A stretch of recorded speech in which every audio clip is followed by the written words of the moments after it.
Olá, hoje a gente mergulha numa notícia, uma notícia um pouco pesada, né? Sobre um evento grave lá em São Paulo. Uma morte que aconteceu por intervenção policial, ali perto da Avenida Paulista. Temos um relato de jornal que detalha esse incidente. Um homem de 51 anos, ele foi baleado e, infelizmente, morreu depois que a PM o flagrou num assalto. Então, a ideia aqui é, assim, tentar entender a sequência, né? O que aconteceu, como foi reportado e quais são os procedimentos que vêm depois. Tudo com base no que a gente tem nessa fonte, tá? Ok, vamos dar uma olhada nisso. Sim, é um assunto bem delicado mesmo e exige, assim, atenção aos detalhes. E é bom frisar isso que você disse. Vamos nos ater ao que a reportagem traz, né?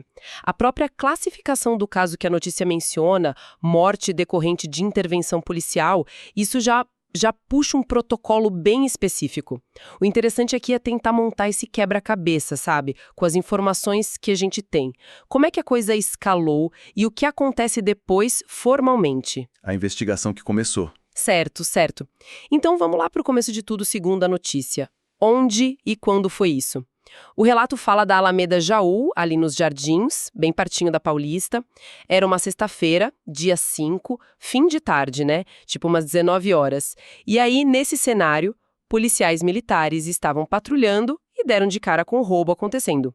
Na rua mesmo. E essa descrição do roubo, ela já traz uns elementos importantes, né? A reportagem fala de um suspeito, esse homem de 51 anos, ele estaria armado, de moto, e não só roubando, mas também, olha só, agredindo fisicamente um pedestre, um outro homem de 54 anos. Então, o ponto de partida já é um crime violento, né? Acontecendo ali, a polícia chega bem na hora. Exato. E aí, a partir desse flagrante, a coisa muda. Muda muito rápido, né?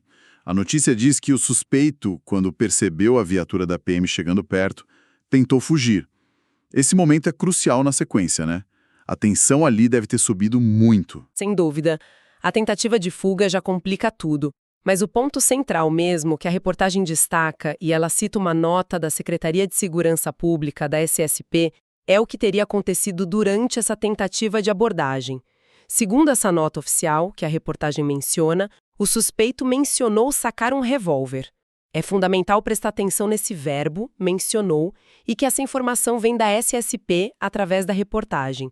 Pelo relato, essa suposta menção de sacar a arma foi o gatilho para a reação dos PMs. E essa reação foi drástica. A notícia informa que, interpretando essa menção como uma ameaça real e iminente, os policiais militares agiram, atiraram contra o suspeito. O resultado foi esse homem de 51 anos sendo atingido. O texto é bem direto, diz que ele morreu ali mesmo, na Alameda Jaú, antes mesmo de chegar socorro médico. É uma sequência que parece ter sido muito rápida mesmo, né? O flagrante do roubo, a tentativa de fugir, essa ameaça verbal de sacar a arma, segundo o SSP, né, como está na reportagem, os tiros da polícia e a morte do suspeito ali no local, tudo num intervalo bem curto de tempo. E enquanto isso, a outra pessoa envolvida, a vítima original do assalto, o pedestre de 54 anos, o que aconteceu com ele? A notícia diz que ele foi socorrido, levaram ele para o Hospital 9 de Julho. Não fala muito sobre o estado de saúde, só que ele foi encaminhado para lá. Certo. E aí, com a morte do suspeito, o caso entra naquela parte mais formal, né? Dos procedimentos de investigação. A notícia cobre isso também. O registro oficial foi feito lá no DHPP, o Departamento de Homicídios e Proteção à Pessoa, e a classificação, segundo a fonte, é tripla. Roubo, pela ação inicial, resistência, por causa da tentativa de fuga e da ameaça, e esse termo técnico, morte decorrente de intervenção policial. Essa classificação, morte decorrente de intervenção policial, ela parece ser um ponto-chave para entender o que vem depois, não é? Tem um peso diferente. Tem um peso processual bem grande. Não é que seja um julgamento antecipado, mas ela funciona como um gatilho, sabe? Dispara um protocolo de investigação que é específico, mais rigoroso.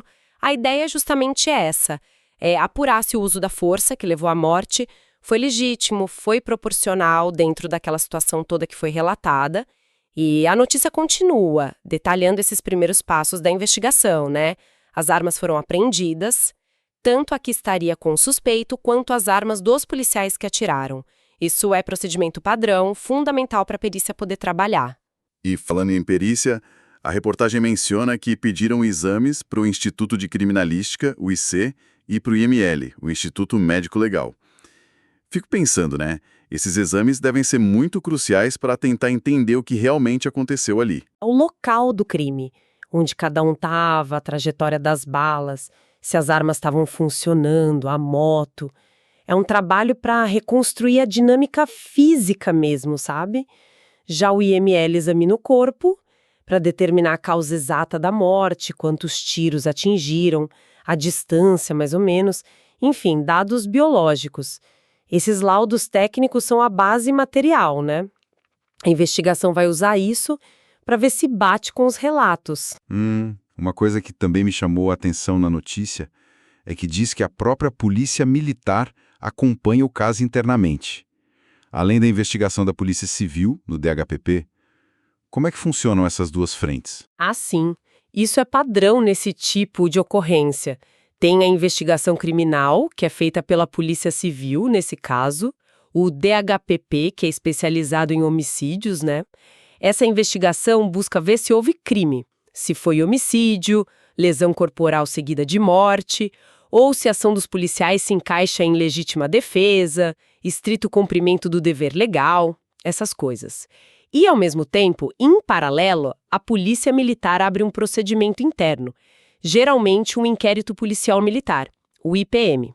Esse IPM avalia a conduta dos policiais envolvidos, mas sob a ótica das regras da própria PM, regras administrativas, disciplinares. Embora as perguntas sejam um pouquinho diferentes, as duas investigações querem a mesma coisa no fundo: esclarecer tudo o que aconteceu.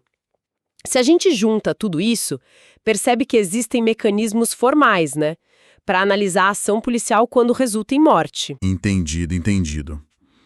Então, para organizar as ideias aqui, com base no que a gente leu, começa com um roubo violento na Alameda Jaú.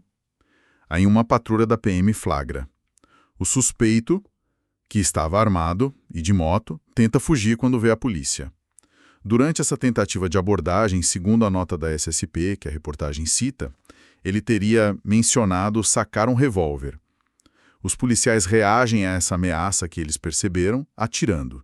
O suspeito morre no local. A vítima do roubo vai para o hospital e o caso é registrado no DHP com essa classificação específica, né? Morte por intervenção policial, além de roubo e resistência.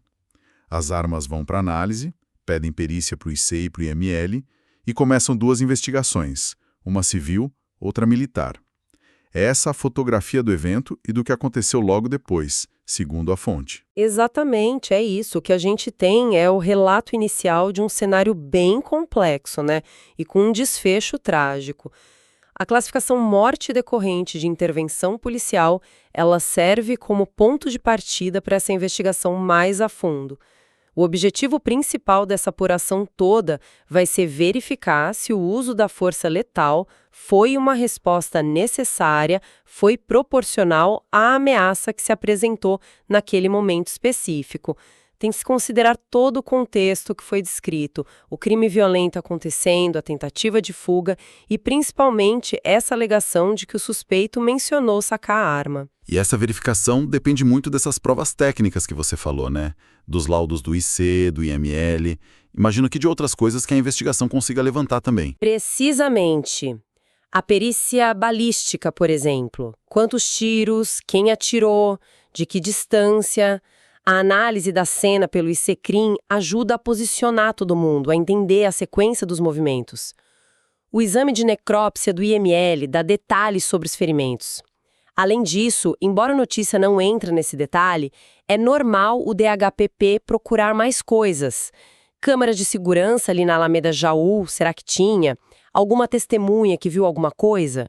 Tudo isso vai ser confrontado com o que os policiais disseram com a informação inicial da nota da SSP. Faz todo sentido. A narrativa inicial descreve uma escalada muito rápida. Sai de um crime para um confronto com a polícia, onde a decisão de usar a força letal foi tomada ali em resposta a uma ameaça percebida na hora. E aí é que está um dos pontos mais desafiadores dessas investigações, né?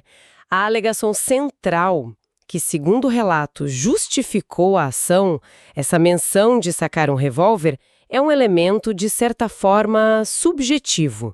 É a percepção de uma ameaça iminente numa situação de altíssimo estresse.